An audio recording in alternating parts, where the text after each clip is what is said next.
হ্যাঁ ভাই ওইটা মারি দিতে হয়।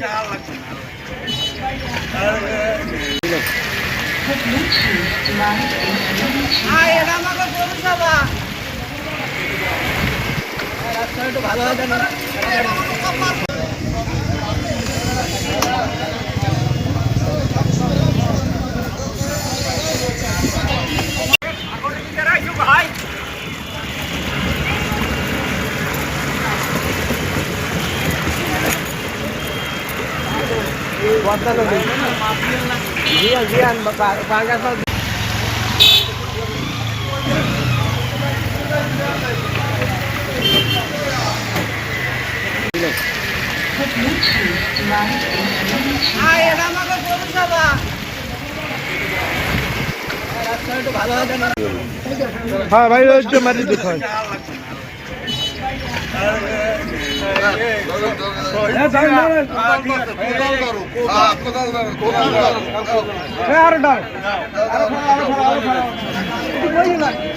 আর বলা লাগবে না।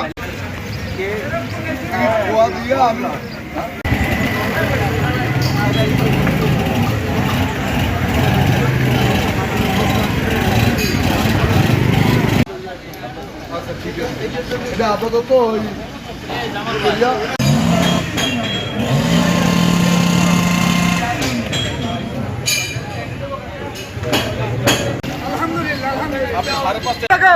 আমাদের মরণবাসী যেন কষ্ট না করে আল্লাহ এই জন্য আমাদের সবাইকে হেফাজত দান করে। মিলন ভাইকে মাফ করে দেন, মিলন ভাইকে আপনি কবুল করেন, এই দরিদ্র কাছে কবুল করেন। আমিন, আলহামদুলিল্লাহ রাব্বিল আলামিন, আমিন। এক মাস এই রাস্তার কারণে 1 বছরের 1 মাস যায়, তো আমাকে কপালের ফেরা। রাস্তা কয়েকবার টাকা বরাদ্দ হয়েছে, পাশ হয়েছে, টাকা খাইয়ে এই দেশ পদত্যাগ করছে। এই দেশ ঘটনা হচ্ছে দীর্ঘদিন ধরে এই রাস্তার এই অবস্থা।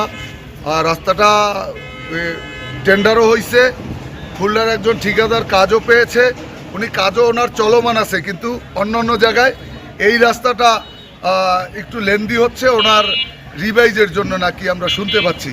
তো আপাতত দেখতেছি 4 নং ওয়ার্ডের বাসিন্দারা এবং 4 নং 6 নং 3 নং এখানের সংযোগ রাস্তা চলাচলে খুবই দুর্বল।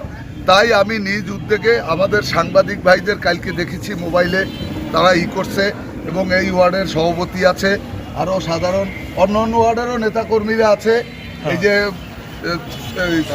তাঁতি দল, শ্রমিক দল, সবাই এটা নিয়ে খুব উদ্বেগ। তাই আমি নিজ উদ্যোগে আপাতত ইট বালি দিয়ে মানুষ চলাচলের জন্য একটা ব্যবস্থা করে দিচ্ছি। কারণ 100 জন মানুষের ক্ষতি করার জন্য যদি 2 জন দুষ্কৃতিকারী হয়, আমরা তো সেই 2 জন দুষ্কৃতিকারীকে ছাড় দেব না।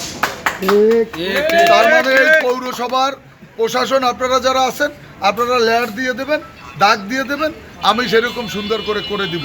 যদি আপনাদের কাছে, এই আমার মিডিয়ার লোকজনের কাছে এবং এই সাধারণ জনগণের কাছে আমার একটাই অনুরোধ, এই 2-1 জন দুষ্কৃতিকারী যদি এইখানে বাধাগ্রস্ত করে, সেইটা আপনারা সবাই সম্মিলিতভাবে ব্যবস্থা নেবেন, এটা আপনাদের কাছে আমার জোর দাবি।